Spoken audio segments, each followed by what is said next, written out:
මට මේ මිනිහා ඕනේ නෑමයි. I can't continue my life with this man. මගේ මේ තරුණ ජීවිතේ මේ මිනිහට කැප කරන්න බෑ තව. කැප කරන්න තව ඉතුරු වෙලා තියෙනවද? හරි.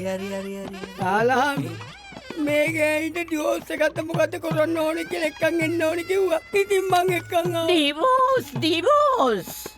අනේ රාලාමි ඔය ඩිවෝස් එක කළාට පස්සේ රාලාමි මං කොහොමද රාලාමි ගමේ මිනිස්සුන්ට මූණ දෙන්නේ රාලාමි? ඕකට ගහන්න එපා ඉලයට වැටේ. හරි ඩිවෝස් වෙන්න. මෙහෙම ජීවත් වෙලා බෑ. අදම ඩිවෝස් වෙන්න ඕන. මොකද හෙට වෙනකන් තොපි. දීද දන්නේ නැහැ. දැන් ගිහිල්ලා පැමිණිල්ල දාලා අදම ඩිවෝස් වෙලා. හොඳ කෙල්ලෙක් හොයලා. හොඳ කොල්ලෙක් හොයලා. හොඳ පවුලක් වෙන්න ඕන. ඊළඟට හොඳයි. මේ නංගිට උදව් කරන්න.